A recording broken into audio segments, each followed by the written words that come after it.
And at the end of the day, blockchain tech is really about reducing friction in a lot of economic systems or communities where you need to be able to transact with different parties without needing a middleman.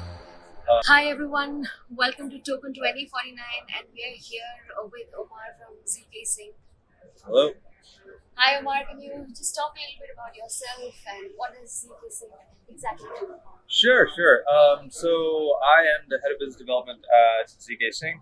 I've been now with the company working on the protocol for a little over a year. Previously, I was at Ernst & Young in New York, working mostly for the last 10 years, working in management consulting, working with 4,500 companies, working in the financial services sector, and decided to make the change and move over to blockchain Web3 full time. And zkSync is what it was essentially an Ethereum scaling solution, so a layer 2 zk rollup being optimized using our zero knowledge proof technology. And then we've had our mainnet out now for 6 months. It's already the most performant, I guess, layer 2 on Ethereum. You can already see it in the transaction volume. It's essentially matching Ethereum 30 million transactions last month, Ethereum 30 million transactions. And so it's more than double the next layer 2, right? So that's what it was. Now what we're moving towards is what we call our zk stack, where using the same technology as our current mainnet, we're allowing a free and modular open source framework for anyone to take that same tech and build their own chain, right? Their own chain or chain of chains. But in their own business configurations, right? So they can customize it how they want. But at the end of the day, the core technology for it is our zk tech. And we're going to be taking that to the market and the masses. Absolutely. Pretty soon. Sounds like quite an amazing journey. You did mention that 5 years back you made the switch from Web to one of the big four EY to blockchain technology, and the sector has seen immense growth since then. What sort of potential do you see in the sector back then for you to make this switch? Yeah. So actually, I only made the switch a little over a year ago. It's not just 5 years, but I've been closely monitoring as a retail, like personally, and watching crypto for quite some time. I think since like the ICO madness, it was very intriguing then. But I think a lot of the work that I was doing in my previous job, in my previous career, I was working a lot in large technology transformations for very large companies. And what I realized was a lot of the problems that I was trying to solve were not really suited for Web 2 technologies, right? What I was trying to really solve, I realized were actually blockchain technologies, and blockchain problem statements. And then I realized that if I really wanted to solve them, things such as like supply chain, things such as cross-border transactions, etc., I had to move into blockchain tech, and I had to move into Web3 to fully solve them. And I decided like a little over a year ago that I need to move into a blockchain company, and what better one than to do one that's focusing on zk tech and focusing on solving those specific types of problems, which is what zkSync is doing. Absolutely. So you spoke about the problems. What are some of the key problems that you think blockchain technology can solve? It's a lot. I can go full day on this one, right? I think if you just start at the very basic stuff, right, like payments, right, remittance, cross-border payments, that's a very easy conceptual use case people can understand, right? If you try and send money from, say, India to Singapore or India to the US, you have a number of different banks that have to touch that transaction. There's potential loss of information between that, but also transaction costs are very high and it's very slow, right? Even in the US right now, if I try and send my friend money through Venmo or some other application, it still takes a while for that money to go from my bank to their bank to the point where they can actually withdraw it cash, right? Cash to cash, how long does that take? It still takes some time. And so that's a very easy use case for people to understand, okay, this is where blockchain comes in. It's automatic, it's immediate, and it's extremely cheap, right? So that's one use case that I think obviously everyone gets it. Other big use cases though that people might not be so familiar would be, a lot of what happens in enterprise to enterprise or large B2B systems, so like supply chain, trade finance, these are also very complicated network problems, really, right? Where you have a lot of different entities that need to transact together, but there's a lot of friction. And at the end of the day, blockchain tech is really about reducing friction in a lot of economic systems or communities where you need to be able to transact with different parties without needing a middleman. So the use case for blockchain tech are immense, in my opinion. I think I would put it at the same level as AI in terms of the transformational capabilities for society in general. We just need to get to the point of educating, the masses and the people as well. To say, hey, these are the actual uses for blockchain. While adoptability for sure isn't one of the concerns that we face at this point, but education and security as well as safety is something that Yes. we as an industry still need to battle.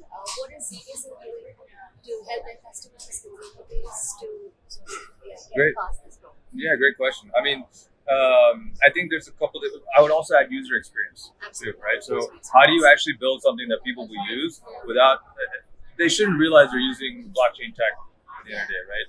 I shouldn't have to have, some sort of network token or constant gas fees. That shouldn't exist. So we're trying to tackle that problem too, right? So we essentially, on zkSync, all accounts start off as smart contract accounts, right? And that enables a lot of different design space for developers to build a UX that actually is suitable for their consumers and their needs. So for example, you can completely get rid of the concept of gas payments, right? You can have gasless fees, gasless transactions. You can have Web2 logins, essentially the same user experience you have now with your apps on your iPhone or your Android phone. You can build that same user experience. I think that's very pivotal for getting mass adoption, etc. And then obviously on the learnings and such, we're trying to do as much as we can. We need to do more on this as well. Come out with tutorials, work with education partners, come out with developer courses and all that, the whole 9 yards. So I think that's also very much needed too. I think there's still a lot of education that needs to be done on just developer standpoint, but then also user standpoint and making people feel comfortable dealing with something that's on the blockchain. Absolutely. So still, I'm sure miles to go before we sleep, but Yes. we are reaching there. And like you said, that until the point that Web3 services are at par with Web2 services, Exactly. we still need to wrap up our efforts. And I'm sure zkSync is working towards it. If you have to look at what blockchain technology will be able to accomplish over the course of the next 5 years, what would it be? What sort of major shifts do you see in terms of the usage of blockchain technology? 5 years is a long time. Especially in this space. Yeah, I'm wondering what's going to happen next week. So I think there's a couple big tectonic shifts that are really happening, right? One is I think you'll start to see more decentralization of government ID. So we're already starting to see that in some emerging markets, and we'll have some announcements on that pretty soon, some interesting partnerships. But I think, you'll definitely start to see governments become a lot more comfortable with having some of their systems, some of their data completely on the blockchain. So I think your citizenship identification, like your passports, potentially your license, your driver's licenses, how you interact with different government services, I think those will start to become more decentralized. And you'll start to see some noise about that, some news about that soon. But I think that's a trend that as more localities and government agencies become comfortable with the tech and the security of the tech, they start to see a lot of the benefits of decentralization. So that's one area. Like I think identity is a big. Then another one is a lot of I think payments in general. You'll start to see a lot of the frictions come down. You already saw Visa announce that they're going to start doing settlement, right, with USDC. I think you're going to see a lot more of that, and that is good for all of us because that means easier and lower friction for cross-border transactions, whether it's B2B or C2C, like consumer to consumer, and that's just better for everyone, right? It creates a more open world, etc. Those two, I think, will be primary uses, but then also, I'm very interested in seeing, how does Web 2 turn to Web 3, right? Like, how does YouTube start to decentralize a little bit? That is something that all of us are waiting to see. Exactly. That's going to be very interesting because, imagine being a creator and all the content you create is yours, and you can move from platform to platform. And now platforms have to compete on a level playing field for the people, and I think that would be beautiful. That'd be awesome to see how that shapes up. Fingers crossed for that. Yes. Hopefully it'll be on zkSync. Let's see. Let's hope. And all the very best to you. Do you have any closing thoughts? Yeah, I think with everything else that's going on, there can definitely be some cynicism that creeps up. But overall, like where I'm sitting at the ground floor, seeing the awesome new ideas that are coming out of the developer communities in all around the world, in like Turkey, in like Latin America, in India, in Asia, etc., Southeast Asia, even in the U.S., like and Europe.